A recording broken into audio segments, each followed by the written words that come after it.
Hello मेरे प्यारे प्यारे विद्यार्थीगण, कैसे हैं आप सब। जल्दी से हमें कमेंट सेक्शन में बताइए कैसी चल रही है आपकी पढ़ाई। देखो बच्चों, मैग्नेट ब्रेन्स आपको पढ़ाई में पूरी तरह से आपका साथ दे रहा है। क्यों दे रहा है, कैसे दे रहा है, मैं बताती हूँ। देखो, सबसे पहली चीज, हम आपको हाई क्वालिटी कंटेंट दे रहे हैं, वो भी फ्री ऑफ कॉस्ट, वो भी किंडरगार्टन से लेके क्लास 12 तक इंग्लिश मीडियम स्टूडेंट्स के लिए पूरे सीबीएसई बोर्ड को हम कवर कर रहे हैं। और इसके साथ साथ अगर आप हिंदी मीडियम स्टूडेंट्स हैं क्लास 6 से लेकर के 12 तक, फिर वो UP board, MP board, Rajasthan board, Delhi board या फिर बिहार बोर्ड से हो, तो बिल्कुल परेशान मत होना। मैग्नेट ब्रेन्स आपके लिए भी ढेर सारे हाई क्वालिटी कंटेंट वाले वीडियोस लेकर के आते हैं। देखो, पढ़ाई करनी है, मुस्कुराते हुए करो और अपने अंदर जिज्ञासा जरूर रखो। जब तक खुद से प्रश्न नहीं पूछोगे ऐसा क्यों होता है, तब तक पढ़ाई का क्या फायदा यार, है कि नहीं। चलो, और अगर ई बुक या फिर ई नोट्स चाहिए तो लिंक डिस्क्रिप्शन में ओपन करके गो थ्रू कर लो।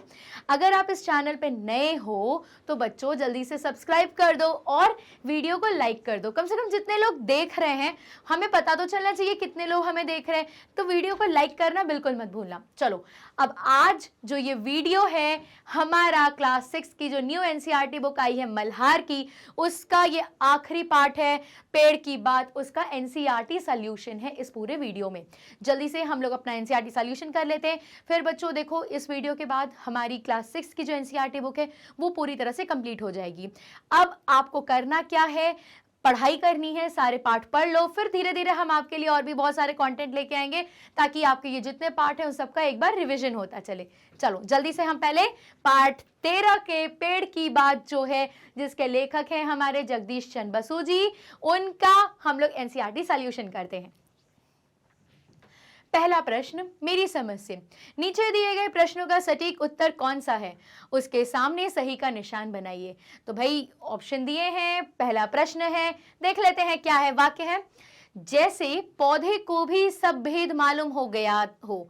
पौधों को कौन सा भेद पता लगा हो था, जल्दी से बताओ। ये वाक्य किस टाइम का है, जब स्टार्टिंग में हमारा जो पार्ट 1 वाला वीडियो था उसी में था ना, कि जब हमारे लेखक हैं वो एक परीक्षण करते हैं, एक एक्सपेरिमेंट करते हैं, पौधे को क्या करते हैं, उल्टा कर लटका देते हैं, ये देखने के लिए कि क्या सच में जो जड़ है वो हमेशा नीचे की ओर आता है और पत्ते हमेशा ऊपर की ओर जाते हैं। इस बात को सिद्ध करने के लिए ये एक्सपेरिमेंट किया गया था। तो जल्दी से देख लेते हैं। तो यहाँ पे वही लाइन बोले थे उन्होंने कि ये जो भेद है ये पौधों को मालूम हो गया। तो किस भेद की बात की गई है, ऑप्शन देखते हैं। उसे उल्टा लटकाया गया है। हाँ भाई देखो, कहीं ना कहीं ये बात हमारी सच है, उसे लटकाया गया था, ये बात पौधों को पता चल गई थी, तभी तो उसके जो जड़ है वो नीचे की ओर घूम के आ गए और पत्ते घूम के ऊपर की ओर चले गए थे। और बाकी ऑप्शन भी देख लेते हैं। उसे किसी ने सजा दी थी, नहीं भाई बिल्कुल भी ऐसा नहीं था। फिर बच्चों को गमला रखना नहीं आता है, ये भी बात ऐसी कोई नहीं कही गई थी, ठीक है। और घ क्या है, प्रकाश ऊपर से आ रहा है। देखो बच्चों, ये बात थी, ये बात बताई गई थी कि प्रकाश जिस दिशा में आता है हमारे जो पौधे हैं वो उसी दिशा में जाते हैं। लेकिन ये भी सही हो सकता है, लेकिन ये जो वाक्य था, ये जो इसका जो संदर्भ था, ये स्टार्टिंग में बोला गया था जब पौधे को उल्टा लटकाया गया था। ये बात बोली गई थी कि जैसा लगता है कि मानो पौधों को भी पता चल गया कि उसको उल्टा लटकाया गया है और इसीलिए वो अपनी प्रक्रिया उसने सही रखी थी। तो इसीलिए इसका जो सबसे सटीक होगा वो है हमारा ऑप्शन नंबर पहला विकल्प क, ठीक है। उसे उल्टा लटकाया गया था, ये बात पौधों को पता चल गया था। लेकिन अब देखो, ये वाला भी गलत नहीं है, क्योंकि पाठ के अंत में जब आप बाद में पढ़े हो तो फिर वही बोला है कि जो हमारे पेड़ हैं, पौधे हैं, उनको भली भांति पता है पौधे की जो प्रकाश है वो किस ओर आ रहा है और वो उसी ओर आगे बढ़ते हैं, है कि नहीं। तो देखो, ये दोनों को मिक्स करते हुए मैंने इसका उत्तर आपको अभी आगे दिखाती हूँ। यहां तक समझ में आ गया। इसका भाई ऑप्शन क्या है, क, मेरे हिसाब से। बाकी आप अपना बताना। दूसरा, पेड़ पौधे जीव जंतुओं के मित्र कैसे हैं। क्या आपको लगता है पेड़ पौधे हमारे मित्र हैं? हाँ भाई बिल्कुल हैं। पहले देख लेते हैं ऑप्शन, फिर हम बताते हैं। पहला है, हमारे जैसे ही सांस लेते हैं। हाँ ये बात है, वो सांस हमारी तरह लेते हैं, लेकिन इस बात का मित्रता से कोई संबंध नहीं है, ठीक है। तो ये तो भाई मेरे हिसाब से नहीं होगा। फिर हमारे जैसे ही भोजन ग्रहण करते हैं, ये बात भी सच है, लेकिन देखो वो हमारी तरह नहीं भोजन ग्रहण करते हैं, वो शिशुओं की तरह, बच्चों की तरह जिनके दांत नहीं होते उनकी तरह भोजन ग्रहण करते हैं। तो ये बात तो वैसे भी पहले कट गई, ठीक है। फिर क्या है, हवा को शुद्ध करके सहायता करते हैं।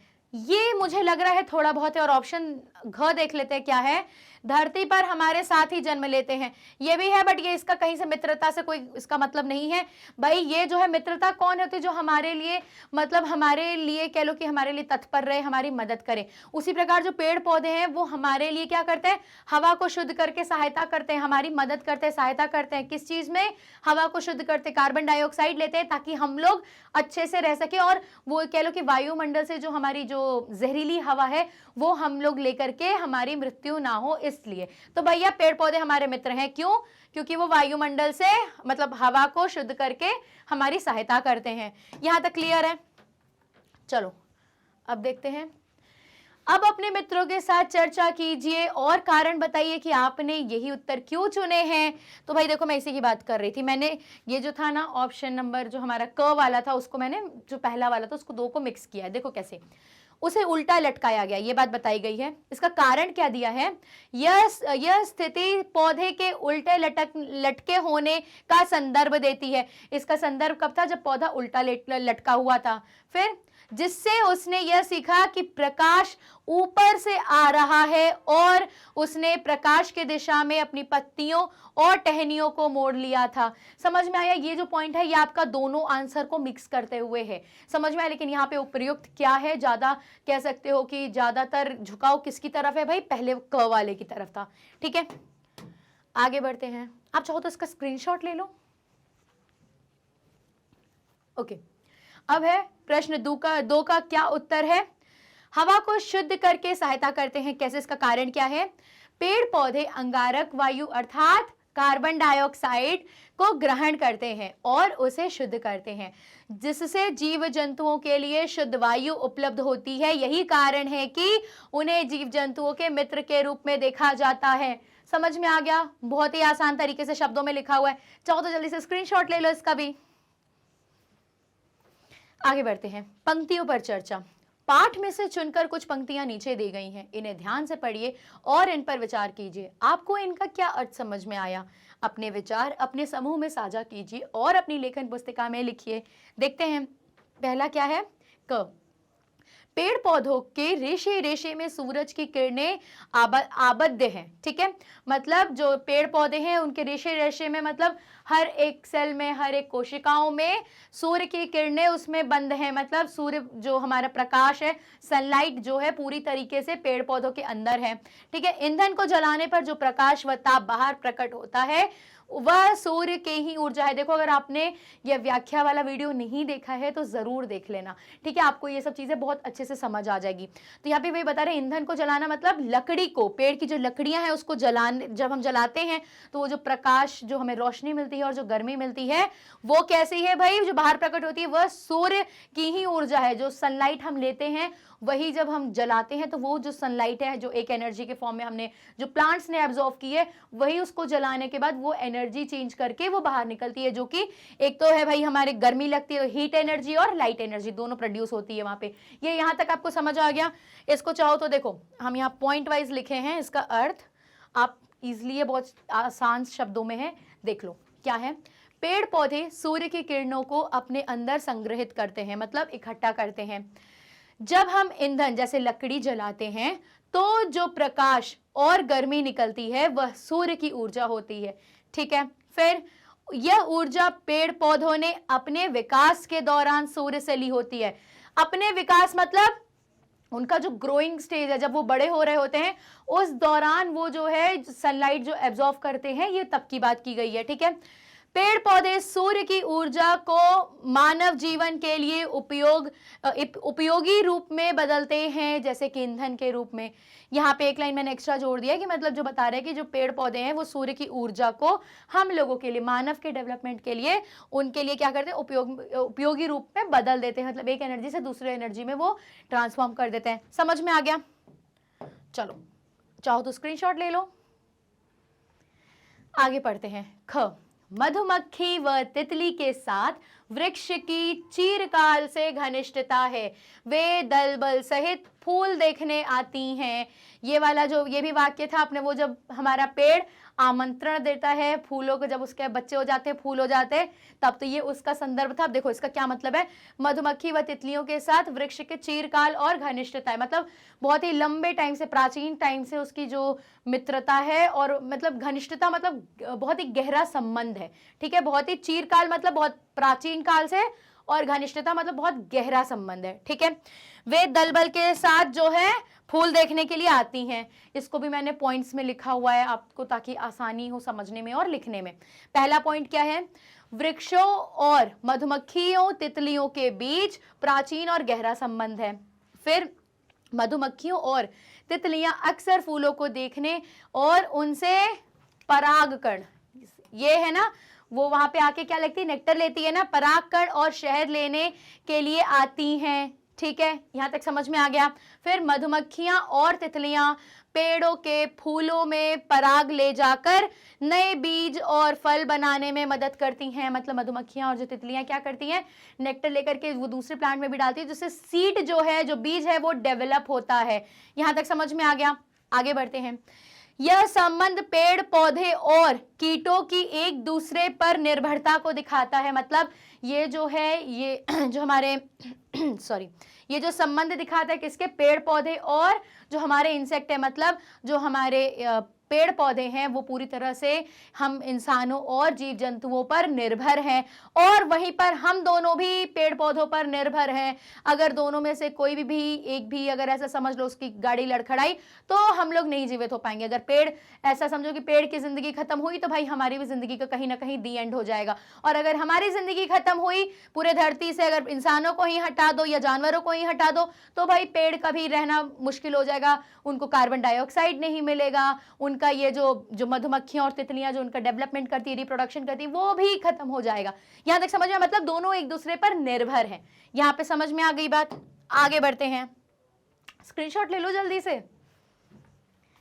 चलो, पाठ में से चुनकर कुछ वाक्यांश नीचे दिए गए हैं, अपने समूह में इन पर चर्चा कीजिए और इन्हें इनके सही अर्थ या संदर्भ से मिलाइए। भैया टेबल आ गई। इसके लिए आप, अब शब्दकोश कुछ नहीं, आप इसके लिए आप बस मैग्नेट ब्रेन्स की सहायता ले सकते हैं। चलिए भाई, टेबल है, एक तरफ वाक्य है और दूसरी तरफ अर्थ है, तो हम लोग जैसे अधिकतर करते हैं अर्थ देखते हैं और वाक्य खुद ढूंढ लेंगे। चलो, मटमैली माटी और विषाक्त वायु से सुंदर सुंदर फूलों में परिवर्तित होते हैं। भाई यहाँ पे किसकी बात की गई है, मटमैली माटी और विषाक्त वायु, मतलब जहरीली जो हवा है वो सुंदर सुंदर फूलों में परिवर्तित हो जाती है। ये वाला आपको समझ में आ रहा है, कब है, कब की बात? यहाँ पे एक शब्द था, अपरूप की बात हुई थी कि वहां पे मिट्टियों को बोला गया था ना, अपरूप है। तो देखो यहाँ पे ऑप्शन देख लेते हैं। बीज का ढक्कन ढक गया, नहीं। उसे अंगारक वायु कहते हैं, नहीं। पत्ते सूर्य ऊर्जा के सहारे अंगारक, ये भी नहीं। प्रकाश ही जीवन का मूल मंत्र, ये भी नहीं।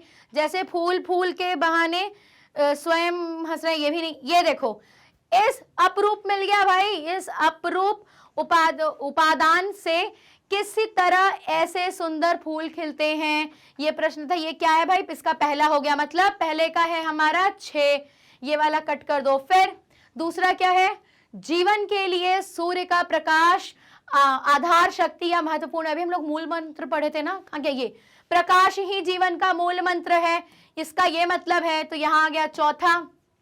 फिर क्या है, इसको भी जोड़ दिया। तीसरा, अपनी संपन्नता और भावी पीढ़ी की उत्पत्ति से प्रसन्न और संतुष्ट है। कौन भाई, पेड़ होगा बीज से। तो वो था ना, फूल को देख करके वो प्रसन्न हो रहे थे, वो भी हंस रहे थे, ऐसा करके कुछ लिखा था ना। हाँ, जैसे फूल के बहाने वह स्वयं हंस रहे हो, इसका हो जाएगा 5th। कहाँ गया, हाँ तीसरे का है 5th। समझ में आ रहा है, मैं जल्दी तो नहीं पढ़ा रही हूँ। चलो थोड़ा आराम से बात करते हैं इस पे। सांस छोड़ने पर निकलने वाली वायु कार्बन डाइऑक्साइड, इसको क्या कहते हैं बच्चों, अंगारक वायु। कहाँ पे था, उसे अंगारक वायु कहते हैं, दूसरा, ठीक है। चौथे का है दूसरा। और पांचवा क्या है, सूर्य के प्रकाश से पत्ते विषाक्त वायु के प्रभाव को नष्ट कर देते हैं। बच्चों अभी स्क्रीनशॉट में ले रहे हैं, इसके बाद में टेबल में पूरा लिखा हुआ है सामने, तो आप उसका ले लेना। यहाँ पे थोड़ा घुच-मुच है, तो आगे वाला स्पष्ट रूप से उसको ले लेना। क्या कह रहा है, सूर्य के प्रकाश से पत्ते विषाक्त वायु के प्रभाव को नष्ट कर देते हैं। जो हमारे जो कह लो कि जब कार्बन डाइऑक्साइड जब हमारे प्लांट लेते हैं, जहरीली हवा जब उस पे सूर्य की किरणें पड़ती हैं तो उससे जो भी हम कह लो कि नशी मतलब जो जहरीले पदार्थ हैं उसको सूर्य की रोशनी क्या करती है, नष्ट कर देती है। ठीक है, तो इसके लिए कहाँ पे वाक्य बोला गया था, देखते हैं। बीज के ढक्कन डरक गए, ये भी नहीं।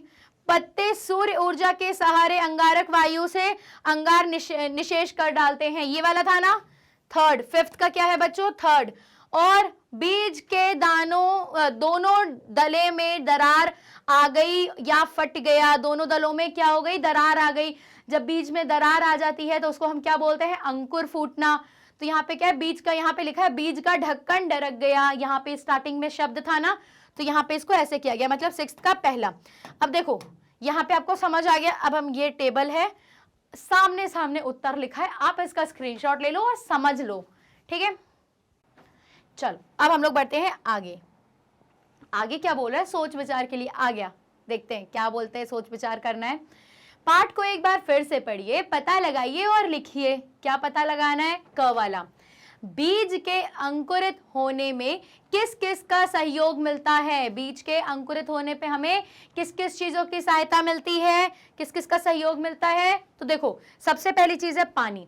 पानी क्या करता है, बीज को नम रखने के लिए बहुत जरूरी है। जैसे अगर आप चने को भी या फिर कोई भी राजमा को भी अगर भिगोगे तो सबसे पहले पानी डालोगे, उसमें नमी होनी चाहिए, बीज तभी पनपेगा जब उसमें नमी होगी। फिर ऑक्सीजन, ऑक्सीजन उसमें जरूरी है। बीज के भीतर ऊर्जा उत्पन्न करने के लिए ऑक्सीजन चाहिए। वो ऑक्सीजन कहाँ से मिलता है उसको पता है, वो ऑक्सीजन क्या, ये समझो कि मिट्टी है ना, मिट्टी के वो जो तत्व है वो वहां से उसको लेता है। फिर उचित तापमान, उसको भाई उसका जो टेम्परेचर है वो बहुत उसको मतलब उचित होना चाहिए, मतलब कि वो अंकुरण जो फूटेगा बीज का तापमान होना चाहिए। अब ऐसा तो हम नहीं करते ना कि अंकुरण करने के लिए, या फिर मान लो जब हमें चना अंकुरित करना होता है तो हम उसको फ्रिज में नहीं रखते, जनरली उसको क्या करते हैं, बाहर रूम टेम्परेचर पे रखते हैं, या फिर गर्म उस करके नहीं रखते हैं। तो एक उसका उचित तापमान है, उसका भी हमें ध्यान होता है।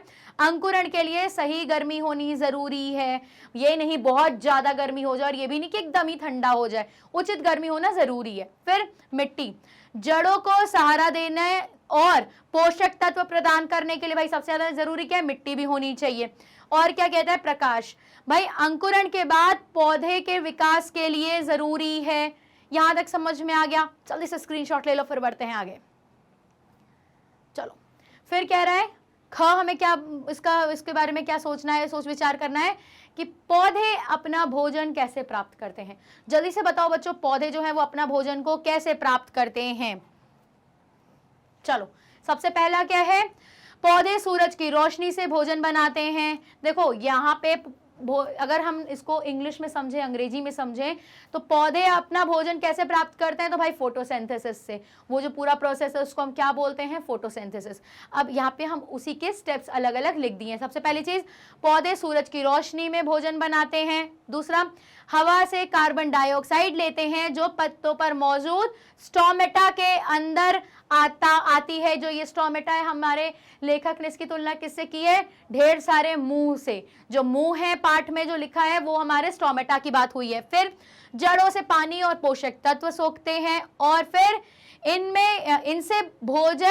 इनसे पौधे भोजन ग्लूकोज बनाते हैं। इनसे जो है क्या बनाते हैं, चेंज हो गया था, चलो ग्लूकोज बनाते हैं। इनका जो भोजन बनता है वो क्या कहलाता है, ग्लूकोज कहलाता है।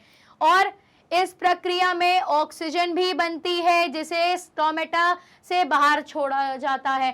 कुल मिला के जो स्टोमेटा है बच्चों वो क्या है, पूरे के पूरे जो पेड़ है, पत्ती है, उसकी नाक है। जैसे हम अपने नाक से अंदर कार्बन डाइऑक्साइड ऑक्सीजन लेते हैं और कार्बन डाइऑक्साइड छोड़ते हैं, उसी प्रकार जो पत्ते हैं उस पे जो ये इस तरीके से जो हमारे स्टोमेटा बने रहते हैं, थोड़ा सा गड़बड़ा गया है समझ लो, ठीक है। ये ऐसे करके इसका कुछ थोड़ा सा स्ट्रक्चर रहता है। मुझे एग्जैक्टली भाई मैं बायो वाली हूँ नहीं, तो मेरा डायग्राम जानते ही हो। चलो ये मान लो कुछ इस तरीके से उसका स्ट्रक्चर रहता है। तो इसमें ये जो है ना, ये स्टोमेटा होता है, इसके अंदर ये उसकी नाक होती है। यहीं से क्या होता है, यहीं से सपोज समझ लो कि यहाँ से, अरे पूरा स्टोमेटा ही गायब हो गया।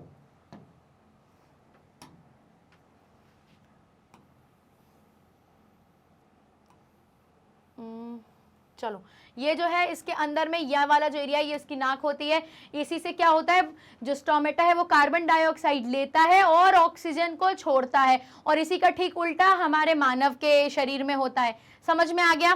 ठीक है, फिर क्या बोला, इस प्रक्रिया से ऑक्सीजन भी बनती है जिसे स्टोमेटा बाहर छोड़ते हैं। मतलब यहाँ से सपोज करो बाहर से कार्बन डाइऑक्साइड जाता है और यहाँ से ऑक्सीजन निकलता है। ये जो प्रोसेस है फोटोसिंथेसिस कहलाता है।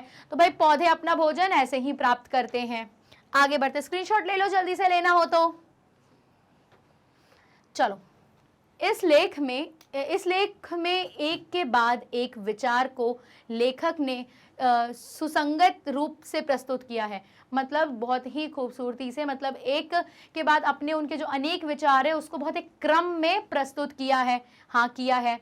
गमले को औंधा लटकाना या मूली काट कर बोना जैसे उदाहरण देकर बात कहना इस लेखक का एक तरीका है। मतलब ये जो लेखक है इनका एक तरीका है, मतलब चीजों को प्रूफ करना। भाई साइंस वाले हैं तो साइंस वाले बिना एक्सपेरिमेंट किए, बिना प्रूफ किए कैसे बात करेंगे? समझ में आया? आगे बढ़ो। अपने तथ्य को वास्तविकता या व्यवहारिकता से जोड़ना भी इस लेखक की विशेषता है। क्या है भाई? वास्तविकता, मतलब जो हो रहा है उससे जोड़ना, मतलब जैसे उसको उल्टा किया तो वो पौधा वैसे गया। और व्यावहारिकता मतलब कि एक रिलेशन बताया है, पेड़ का होता है ना। तो ये सब कुछ विशेषता है जो हमारे लेखक की हैं। अब इसमें बोल क्या रहा है, आगे देखते हैं। जैसे लेखक ने पेड़ की बात कही है वैसे ही आप अपने आसपास की चीजें देखिए। ठीक है, मान लो हमने कुछ देखा, किसी एक चीज पर लेख लिखिए, जैसे गेहूं की बात। अच्छा चलो, अब ये काम बच्चों आपको करना है। आप क्या करो, जैसे हमारे लेखक ने पेड़ की बात लिखी है, आप अपने आसपास कोई भी चीज देखो। जैसे मान लो इसने उदाहरण के तौर पे कह दिया गेहूं की बात, तो आप उसको देखो और उसकी एक पूरी स्टोरी बनाओ जैसे हमारे लेखक ने लिखा है। साइंटिफिकली उसको प्रूफ किया है, अलग अलग चीजों से उसका कह लो कि उन्होंने अपने दिमाग को बहुत क्रिएटिव किया है और हर एंगल से उसको सोचने की कोशिश की है, अलग अलग नजरिए से, है कि नहीं? बच्चे की तरह कभी पेड़ को पिता समझ लिया है, उनके बीजों को बच्चा समझ लिया है, फूल के जो चारों ओर पंखुड़ी है उसको उसका घेरा समझ लिया है, घर समझ लिया है। इस तरीके से आपको भी करना है। और यहाँ उदाहरण के तौर पे क्या दिया, गेहूं की बात। तो बच्चों यहाँ पे मैं आपको पॉइंट वाइज चीजें दे सकती हूं उत्तर में कि आप ये तरीके से लिख सकते हो, लेकिन लिखने का काम अब आपका है। कुछ काम तो आपको करना पड़ेगा भाई। हम लोग, ये हमारा आखिरी एनसीईआरटी सॉल्यूशन है क्लास 6 का, तो अब तक तो आपको भाई लेखन शैली अपनी मजबूत कर लेनी चाहिए। थोड़ा बहुत तो करके देखो, जैसा होगा देखेंगे। चलो यहाँ पे है, मैंने आपको पॉइंट्स दिए हुए हैं, आपको लिखना है। तो भाई यहाँ पे क्या गेहूं की कहानी बोला है ना, तो देखो गेहूं की कहानी में क्या क्या जरूरी है। सबसे पहले बीज से अंकुर आता है। गेहूं के जीवन मिट्टी में बीज बोने से शुरू होता है। पानी और पोषक तत्व मिलने पर बीज अंकुरित होकर पौधा बनता है। बहुत कॉमन सी चीज है, अभी तक सब में यही है। गेहूं को देखो, ज्वार के गेहूं होते हैं ना, जो हम उसमें देख लो, जब नवरात्रि आती है तो हम लोग कलश के नीचे रखते हैं, वहीं से एक उदाहरण ले लो ना, उसमें भी तो ये होता है, बीज ऐसे ही फूटता है। आगे सूर्य और जल के महत्व उसमें जो हमें पाठ में बताया गया वही चीज हमने लिखी है। सूर्य की रोशनी से पौधा भोजन बनाता है। सिंचाई से पौधे को जरूरी पानी मिलता है। मतलब भाई सिंचाई करते तो हम उसे जरूरी पानी जो हमारी मिट्टी को चाहिए वो मिल जाता है, और हमारा जो गेहूं है वो पनपना शुरू हो जाता है, आगे बढ़ने लगता है पेड़ बनने की प्रक्रिया में, पेड़ के पौधा बनने की प्रक्रिया में। आगे चलो, फिर परागण प्रक्रिया। कैसे? फूल आने पर हवा की मदद से परागण होता है जिससे गेहूं के दाने बनते हैं। समझ में आया? आगे बढ़ो, कटाई होती है। कैसे? फसल पकने पर किसान उसे काट कर गेहूं के दाने को निकालते हैं और उन्हें सुखाते हैं। फिर जब भाई कटाई हो जाती है, फाइनली जब हमारा गेहूं बन जाता है, फसल आ गई, गेहूं के दाने निकल जाते हैं, उसके कटाई हो जाती है, गेहूं के अलग अलग दाने हो जाते हैं। फिर क्या होता है? आटा बनने का, फिर वो गेहूं आता है घर में। अगर आप लोगों के घर में अगर मार्केट से जो आटे मिलते हैं डायरेक्ट, वो जो हमारा जिसको हम कनक कहते हैं वो होता है तो फिर बात अलग है। और नहीं तो अगर गेहूं आता है तो आपको पता होगा आपकी मम्मी लोग कितनी मेहनत करके उसको धोती हैं। पहले झाड़ेंगी, उसमें गंदगी हटाएंगी, फिर उसमें उसको क्या करेंगी, धोएंगी, धोने के बाद उसका इंतजार करेंगी, देखेंगी कोई, सुखाएंगी पूरे वो गेहूं को कि कोई पक्षी ना आ जाए, हर तरह से उसकी रक्षा करेंगी। फिर वो जो गेहूं है जाता है कहाँ पे? चक्की में। और चक्की में वो गेहूं क्या बन जाता है? आटा, जिसको हम लोग कनक कहते हैं। हालांकि आटा जो है वो गूथे जाने के बाद भी कहा जाता है, वैसे जो परथन वाला जो होता है उसको हम लोग कनक कहते हैं। यहां तक समझ में आ गया, ठीक है। और फिर क्या होता है, गेहूं को चक्की में पीसकर आटा बनाया जाता है जिससे रोटी पराठा आदि बनते हैं। यहां तक समझ में आ गया। ये तो हो गई गेहूं की बात। अब क्या कह रहा है, उस कक्षा में सबके साथ साझा कीजिए। जो आप अपनी डिस्कशन कर रहे थे उसको सबके साथ आपको साझा करना है। देखो बच्चों, यहाँ पे गेहूं का उदाहरण मैंने केवल इसलिए लिया है क्योंकि यहाँ पे गेहूं की बात की गई है कि नहीं। पर यहाँ पे एक चीज और बोला है, अपने आसपास की चीजों को देखिए, किसी एक चीज पर लेख लिखिए। तो मैं आपको एक और उदाहरण देती हूँ कि आप और किसका लिख सकते हैं। ये तो मैंने गेहूं का लिख दिया है। एक और चीज है, वो है हम सब की फेवरेट, हम सबकी प्रिय चाय, जिसके बिना भारत में कह लो कि अधिकतर सुबह नहीं होती है, अधिकतर घरों में, हर जगह नहीं। आगे देखते हैं। तो भाई चाय का यहाँ पे हम देखते हैं। सबसे पहले चाय का पौधा होता है। तो चाय की पत्तियां पहाड़ी इलाके में उगने वाले चाय के पौधों से मिलती है। चाय की जो हमारी टी लीफ होती है, चाय पत्ती होती है, जो हम उसमें दूध में डालते हैं, वो कैसे मिलती है भाई, वहां पे है एक मिनट वाले चाय के पौधों से मिलती है, ठीक है। और ये कहाँ होते हैं, पहाड़ में होते हैं। क्योंकि देखो चाय की पत्तियों को ना पनपने के लिए बहुत ज्यादा पानी नहीं चाहिए, तो वहां पे जब पानी होता है तो वहां पे डरक जाता है। इसीलिए वहां पे जो है चाय बागान हमारे जहां भी है पहाड़ में है, जैसे मुन्नार में है, और चाय बागान का आसाम में है सबसे ज्यादा, समझ रहे हो। तो वैसे पहाड़ी इलाकों में इसकी जरूरत है। आगे क्या है, चाय के बागानों में इन पौधों की खेती होती है। चाय के बागानों में चाय पत्तियों की खेती होती है। अब उसके बाद देखो, पत्तियां तोड़ना, उसमें सबसे ज्यादा जरूरी क्या है भाई, पत्तियों को तोड़ना। चाय की ताजी पत्तियां हाथ से तोड़ी जाती हैं। इसके लिए मशीनी भाई हाथ से एक एक पत्तियों को उसमें बहुत बारीकी से तोड़ते हैं, जो हमारी वहाँ की पारंगत महिलाएं हैं अधिकतर करती हैं, पुरुष भी करते हैं, ऐसा नहीं है। आपने देखा होगा आसाम में अधिकतर बड़ी सी कह लो कि एक टोकरी लेके पीठ पर सर पे बांध करके इसको चलते हैं, पत्तियां तोड़ तोड़ के डालते जाते हैं।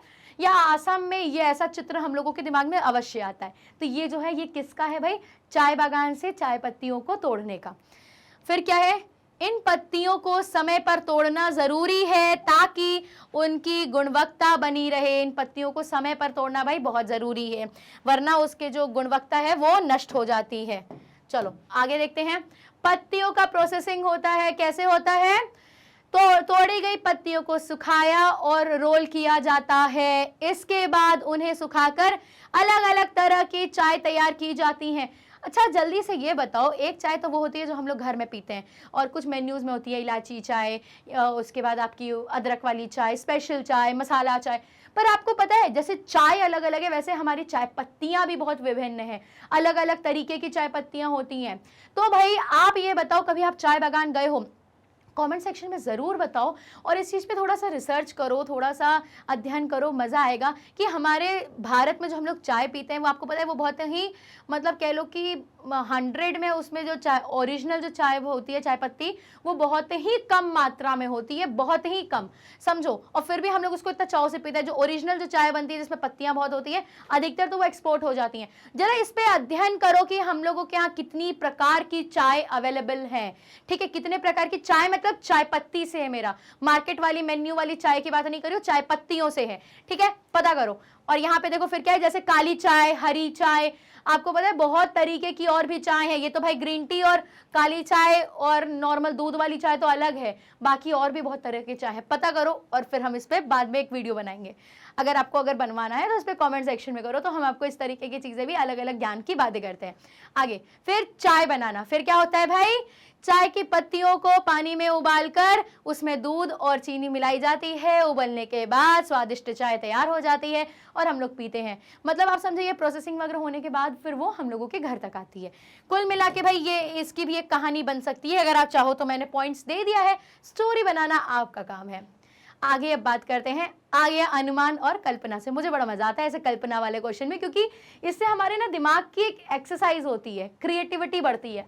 चलो क्या दिया है, अपने समूह में मिलकर चर्चा कीजिए। क्या है, क इस तरह संतान के लिए अपना जीवन न्योछावर करके वृक्ष समाप्त हो जाता है। वृक्ष के समाप्त होने के बाद क्या होता है? जल्दी से सोचो कि जब वो वृक्ष समाप्त हो जाता है तो उसके बाद क्या होता है। जैसे मान लो कि अगर कोई इंसान है, जब उसकी मृत्यु हो जाती है तो उसके बाद क्या होता है, उसको जलाया जाता है, एक प्रोसेस होता है। फिर जो हमारी, मान लो अगर जलाया नहीं जाता तो कब्रिस्तान में डाला जाता है, तो वहाँ पे क्या होता है, जो हमारी बॉडी है वो वहाँ पे मिट्टी किसे मिल जाती है, मतलब उसका अलग अलग चीज़ों इस्तेमाल होता है ना हमारे शरीर का। अब ये सोचो, इसी प्रकार जब एक पेड़ मर जाता है, पेड़ गिर जाता है, तो उसके बाद हम लोग उसका क्या क्या उपयोग कर सकते हैं, या फिर उसके बाद क्या होता है। तो देखो बड़ा ही आसान है।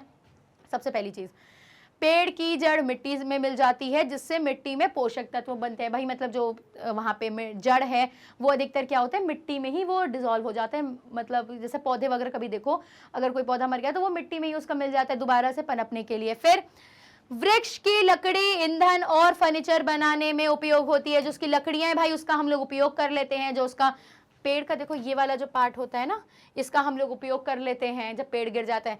पर चलो जड़ है वो तो भाई अंदर है, अगर वो जड़ के सहित गिरा है तो बात अलग है, ठीक है। अगर नहीं है तो वो अंदर ही अंदर क्या होता है, वो अंदर ही अंदर मिल जाता है। और जो ये ऊपर वाला, ये वाला जो हिस्सा है, हम लोग इसका क्या करते हैं, अपने उपयोग में ले लेते हैं, जो लकड़ियों की हमें जरूरत होती है उसमें। फिर पेड़ के बीज मिट्टी में गिरते हैं। जो पेड़ के बीज होते हैं वो क्या हो जाते हैं भाई, मिट्टी में गिर जाते हैं और नए पौधे उगने लगते हैं। मतलब जो उनके बच्चे हैं वो इधर उधर बिखर करके नए अपनी जनरेशन को आगे बढ़ाते हैं। फिर बीज से नए पेड़ और पौधे उगते हैं। ये भी बात ठीक है। ये 2 बार आ गया है क्या, चलो ठीक है कोई बात नहीं, आगे देख लेते हैं। पेड़ के मरने से जंगल में नई वनस्पति को जगह मिलती है। देखो पेड़ जब मर जाता है, गिर जाता है, तो वो जो एरिया है वो खाली हो जाता है, उसके उस जगह पे नए वनस्पति, नए पेड़ पौधों को मौका मिलता है उगने का। क्योंकि हमारे जंगल में एरिया तो लिमिटेड है, पेड़ पौधे अधिक हैं, तो भाई जब तक एक पेड़ गिरेगा नहीं दूसरा पेड़ कैसे आएगा। ठीक उसी प्रकार जैसे अगर मान लो मनुष्यों में अगर मरना खत्म ही हो जाए और लोग पैदा ही होते रहे, तो फिर समझो जरा कि हमारे धरती की क्या हालत होगी, पॉपुलेशन कितनी बढ़ जाएगी, क्योंकि जगह तो हमारे पास लिमिटेड है। उसी प्रकार पेड़ पौधों के लिए भी भाई जगह लिमिटेड है। अगर एक पौधा पेड़ गिरता है तो उसको वहां पे दूसरे पौधों को, दूसरे पेड़ को पनपने की जगह मिल जाती है। आगे, पेड़ का मरना परिस्थिति की तंत्र के संतुलन को बनाए रखने में मदद करता है। हाँ, मतलब यही बात, ये दोनों पॉइंट जो है कनेक्टेड है। मतलब जो पेड़ है वो, उसका जो मरना है वहाँ पे, मतलब ऐसा समझो कि अगर वही जो जगह मिल गई, मतलब यहाँ पे पेड़ जैसे इंसान आता है और जाता है, उसी प्रकार ठीक हमारा पेड़ भी आता है और एक मृत्यु होती है। मतलब दोनों का एक जीवन काल है, जो कि क्योंकि देखो इंसान पेड़ पर आधारित है और पेड़ हम लोगों पर, तो कहीं ना कहीं हम लोग दोनों का एक दूसरे पर आत्मनिर्भरता है। हम निर्भर हैं एक दूसरे पे, है कि नहीं। आत्मनिर्भर कोई नहीं, यहाँ पे हम लोग दोनों एक दूसरे पर निर्भर हैं। तो कुल मिला के यहाँ पे यही बात बताई जा रही है कि इससे क्या होता है, जो हमारा पर्यावरण है उसमें क्या होता है, हमारा संतुलन बनाए रखने में मदद करता है। यहाँ तक सबको चीजें क्लियर है। चलो चाहो तो स्क्रीनशॉट ले लो यहाँ से, और ये भी ले लो। अब हम बढ़ते हैं आगे। ख क्या बोल रहा है, पेड़ पौधों के बारे में लेखक की रुचि कैसे जागृत हुई होगी।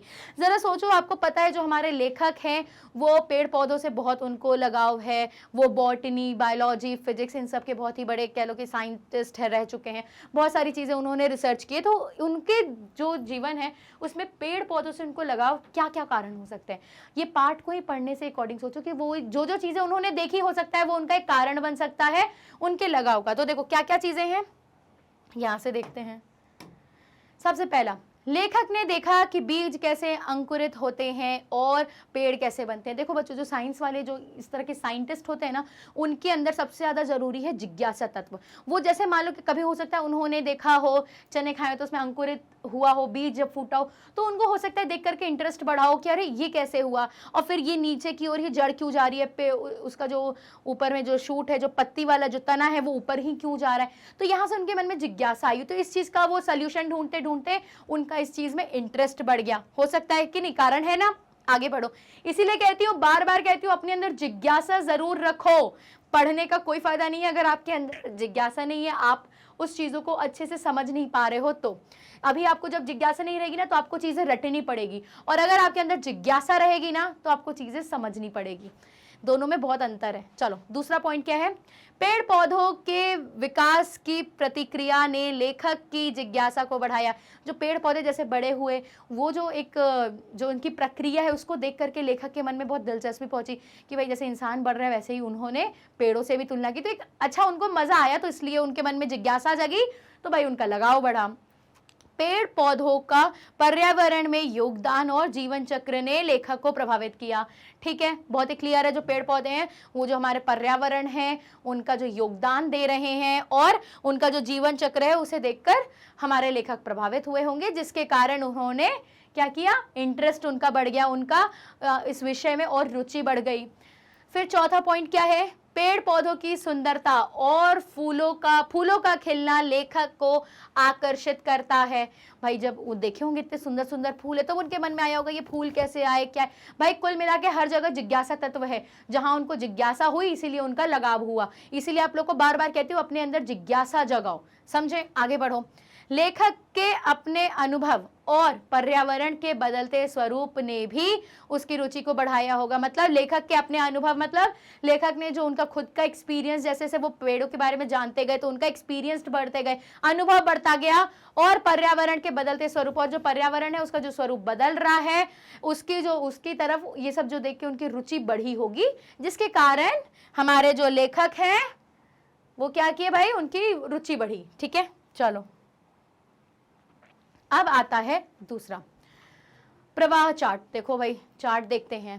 बीज से बीज तक की यात्रा का आरेख पूरा कीजिए। भाई ये आरेख खींचा हुआ है, मतलब रेखा से खींचा हुआ है, और ये मतलब जो है बीज से लेकर बीज तक, मतलब ये हमें इसको भरना है। एक बीज जो है अंत में जब बीज बनता है, मतलब ऐसा समझो कि ये जो बच्चा है ये बड़ा होता है और जब इसके बच्चे हो जाते हैं तब तक की पूरी स्टोरी लिखनी है, कैसे होता है। तो देखो यहाँ पे भी सबसे पहले तो इसको भी बीज लिख लेते हैं, है कि नहीं। चलो, अरे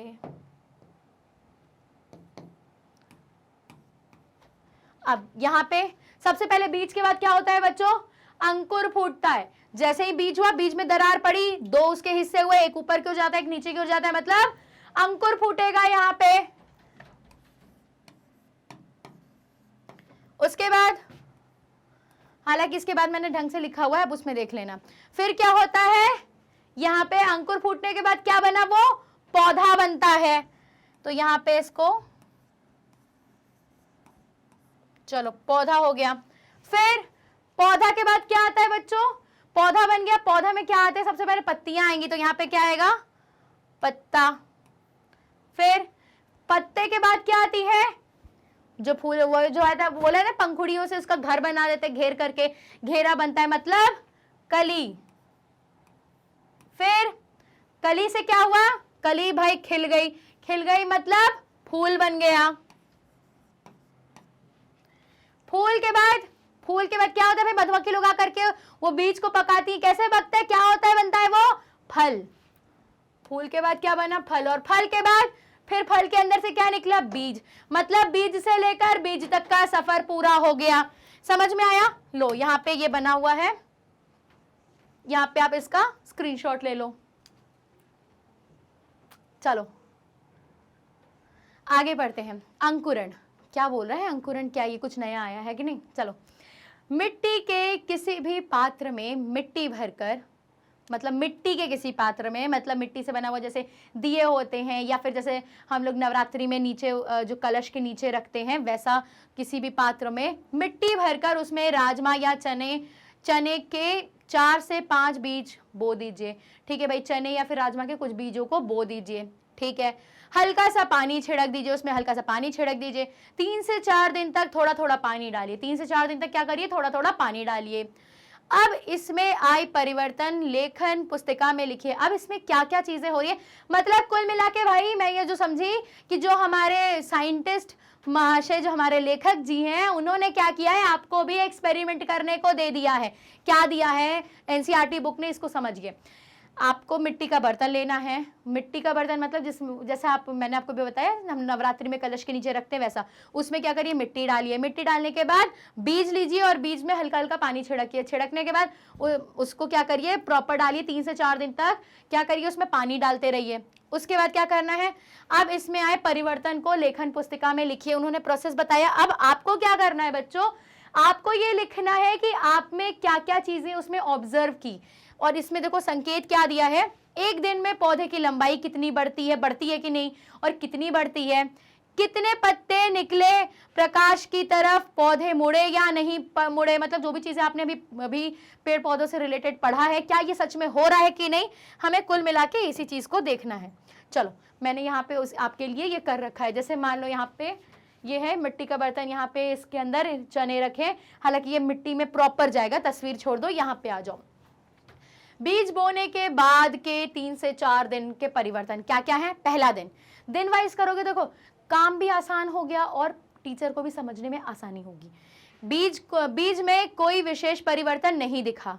क्या हुआ, बीज में कोई विशेष परिवर्तन नहीं दिखा। पहला दिन मिट्टी नमी बनाए रखने के लिए हल्का सा पानी छिड़क, क्या हमने भाई बता दिया, छिड़क दिया। फिर दूसरा दिन क्या हुआ, बीज में हल्की दरार दिखाई दी। बीज में मतलब कि जैसे ये चना है ना, किसी में दरार दिख रही है क्या, मान जैसे ये चना है, इसमें हल्की सी दरार दिख रही, इसमें अभी ऐसा क्लियर नहीं दिख रहा है, चलो ऐसे में हल्की सी ये ना दरार, जैसे ये निकला है ना, तो ये हल्का सा इस एरिया को पहले ये फूटा होगा, मतलब हल्की सी दरार आई होगी।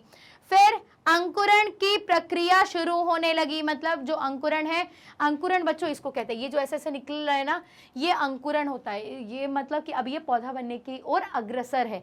ये जब अंकुरण की प्रक्रिया शुरू होने लगी, हमें दिखाई दे गया दूसरे दिन कि भाई धीरे धीरे दरार पड़ी है और उसमें से ये इस तरीके से रेशे निकल आए हैं। फिर क्या हुआ, अभी तक कोई पत्तियां नहीं निकली। अभी तक क्या था, दूसरे दिन कोई भी प्रकार की पत्तियां नहीं निकली। अब तीसरे दिन देखते हैं, छोटा छोटा अंकुर मिट्टी से बाहर निकलते हुए दिखाई दिए। छोटे छोटे जो अंकुर है वो क्या, मिट्टी से बाहर निकलते हुए दिखाई दिए। अंकुर का तना थोड़ा लंबा हुआ, लगभग 1 से 2 सेंटीमीटर तक। जो अंकुर का मतलब जो ये है ना, ऐसे समझो ये वाला जो एरिया, ये 1 से 2 सेंटीमीटर तक ये लंबा हुआ। ठीक है भाई, समझ में आ गया। इसके बाद क्या हुआ, पत्तियां अब तक नहीं निकली। तीसरे दिन क्या था, पत्तियां अभी तक नहीं निकली थी, लेकिन तना प्रकाश की ओर थोड़ा मुड़ने लगा। जो तना है वो प्रकाश की ओर थोड़ा सा मुड़ने लगा। उसके चौथा दिन क्या होता है, अंकुर की लंबाई में और वृद्धि हुई। जो अंकुर की जो लंबाई हुई थी वो और बड़ी हुई। अब लगभग 3 से 4 सेंटीमीटर, मतलब सेंटीमीटर लंबा हो गया था। जो अंकुरण था वो क्या था, 3 से 4 सेंटीमीटर और लंबा हो गया। 2 छोटे पत्ते निकलने लगे। देखो ये छोटे पत्ते कैसे, चने में भी आपको दिख जाएंगे, ये देख रहे हो, ये छोटे छोटे पत्ते, रुक जाओ, ये छोटे पत्ते, ये छोटे पत्ते, ये जो छोटे छोटे पत्ते हैं ना, ये आपको दिखने लगेंगे। पेड़ आप मिट्टी के अंदर डालोगे तो भी। अब आगे बढ़ते हैं, फिर क्या हुआ, लंबाई में वृद्धि हुई। अब लगभग 2 छोटे छोटे पत्ते निकलने लगे। फिर क्या हुआ, पौधे का तना और पत्तियां सूर्य की रोशनी की ओर मुड़ने लगी, जिससे स्पष्ट हुआ कि पौधा प्रकाश की ओर बढ़ रहा है। मतलब भाई ये बात सिद्ध होती है, ये बात स्पष्ट होती है कि जो पौधा है वो हमेशा प्रकाश की ओर ही मुड़ता है। समझ में आया आपको यहाँ तक की स्टोरी? मैं उम्मीद करती हूँ समझ में आ गई होगी। अब इसका हमेशा एंड में कोई भी जब आप वो करो, क्या जो भी कोई एक्सपेरिमेंट करो उसके बारे में लिखो तो एक निष्कर्ष जरूर दो, मतलब कंक्लूजन आपने क्या निकाला, इसका जो ओवरऑल आपके इस ऑब्जर्वेशन का क्या सोल्यूशन निकला। तो देखो ऑब्जर्वेशन क्या निकला, सोल्यूशन नहीं, ऑब्जर्वेशन क्या निकला, क्या निष्कर्ष निकला है, हर दिन पौधे की लंबाई में लगभग 1 से 2 सेमी मतलब सेंटीमीटर की वृद्धि हुई। चौथे दिन तक छोटे पत्ते निकले, पौधे प्रकाश की दिशा में मुड़ने लगे। यह दर्शाता है कि पौधे को प्रकाश की आवश्यकता है, मतलब ये हमारा निष्कर्ष है। आप चाहो तो इसका स्क्रीनशॉट ले लो। चलो अब बढ़ते हैं आगे। शब्दों के रूप, नीचे दिए गए चित्र को देखिए। यहाँ मिट्टी से जुड़े कुछ शब्द नीचे दिए गए हैं जो उसकी विशेषता बता रहे हैं, मतलब नीचे कुछ शब्द दिए होंगे और उससे आसपास क्या है, उसके से जुड़े मिट्टी की विशेषता बताने हुए कोई शब्द होंगे। देखते हैं। अब आप पेड़, सर्दी, सूर्य जैसे शब्दों की, भाई कौन कौन से पेड़, सर्दी और सूर्य जैसे शब्दों की विशेषता बताने वाले शब्द बॉक्स बनाकर लिखिए। तो भैया बॉक्स बनाकर हमें लिखना है, क्या लिखना है, ऐसे शब्द जो कि पेड़, सर्दी और सूर्य की विशेषता बताते हैं। सबसे पहले तो ये देख लो भाई, जो हमें उदाहरण के तौर पे मिला है, मिट्टी की विशेषता बताने वाले कौन कौन से शब्द हैं। अच्छा ये ऐसे मिला है, ठीक है। मिट्टी की विशेषता बताने वाले क्या है, उपजाऊ, चिकनी, नम, भूरभूरी, काली, रेतीली और उपजाऊ, ये सब मिट्टी की विशेषता बताते हैं। हाँ भाई बताते हैं। अब हमें ऐसे ही क्या करने हैं, किस किस की बताने हैं, पेड़ की, सर्दी की और सूर्य की। चलो भाई, ये मैंने तीनों को इस तरह टेबल में रखा है। पेड़ की विशेषता कैसे बता सकते हैं? हरा भरा पेड़, लंबा पेड़, शाखा युक्त, फलदार, छायादार, मजबूत, सजीव, पत्तियों से ढका हुआ पेड़, ये सब उसकी विशेषता बता रहा है। फिर क्या है यहाँ पे? सर्दी की विशेषता। सर्दी की विशेषता कैसे होती है बच्चों? ठंडी, धुंधली, कड़ाके की, बर्फीली, सर्दी हवा, ठीक है, कोहरे से ढकी हुई सर्दी, जमाने वाली सर्दी, फिर शीतलहर, मतलब इस तरह से हम शब्दों का प्रयोग करते हैं, क्या दिखाने के लिए? सर्दी की विशेषता, ठीक है। और हमारा जो आखिरी है ये सूर्य की विशेषता, कैसे दिखा सकते हैं? चमकीली, गर्म, तेजस्वी, ऊर्जा स्रोत, रोशनी देने वाली, जीवनदायक, दिन का स्वामी, स्वर्णिम। तो ये सब हम लोग सूर्य की विशेषता दिखाने के लिए कर सकते हैं। जल्दी से पहले इसका स्क्रीनशॉट ले लो। चलो,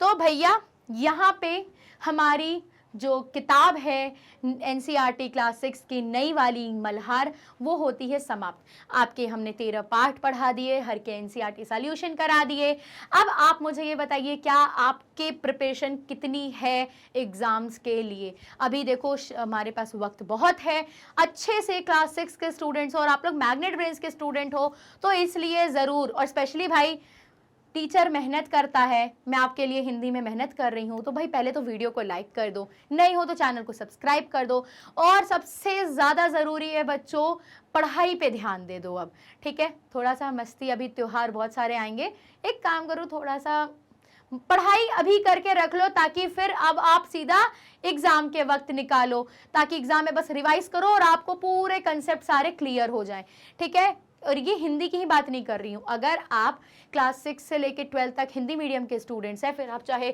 Delhi board, Bihar board, UP board, MP board, Rajasthan board के हो, बिल्कुल परेशान मत हो, हमारे पास आपके लिए हाई क्वालिटी कंटेंट है, वो भी फ्री में। और अगर आप इंग्लिश मीडियम स्टूडेंट्स हो सीबीएसई बोर्ड के, तो भी भाई बिल्कुल मत टेंशन लो, हमारी जो एनसीईआरटी बुक हम लोग सारे सब्जेक्ट्स की कवर करा रहे हैं। आप यूट्यूब चैनल हमारे देख सकते हो, सारे टीचर्स के सारे सब्जेक्ट वाइज प्लेलिस्ट है, और आप चाहो तो हमारे वेबसाइट भी एक्सेस कर सकते हो और मोबाइल एप्लीकेशन को भी डाउनलोड कर सकते हो। चाहो तो भाई कोई डाउट हो, कोई भी दिक्कत हो, तो भाई हमारे साथ सोशल मीडिया प्लेटफॉर्म पे जुड़ जाओ। हम लोग आपको हाई क्वालिटी कंटेंट दे रहे हैं, वो भी फ्री ऑफ कॉस्ट, तो भैया परेशान नहीं होना है, किसी भी तरह मस्ती से एंजॉय करते हुए पढ़ते चलो। और हाँ, अपने अंदर जिज्ञासा तत्व जरूर रखो। अगर ई बुक या फिर ई नोट्स चाहिए तो भाई लिखित तौर पे भी हमारे पास डिस्क्रिप्शन में लिंक है, आप खोल लो, हमारे पास बेहतरीन नोट्स हैं। वीडियो को अपने दोस्तों को ज़रूर शेयर करो, एक अच्छे मित्र होना तो कम से कम शेयर करो, अगर आप कहीं से पढ़ रहे हो और उसको भी भेज दो, क्या पता कल को आपको भी मदद हो जाए, है कि नहीं। चलो मिलेंगे फिर हम आपसे नेक्स्ट वीडियो में एक नए टॉपिक के साथ। चलो तब तक के लिए जय हिंद और जय हिंद की हिंदी।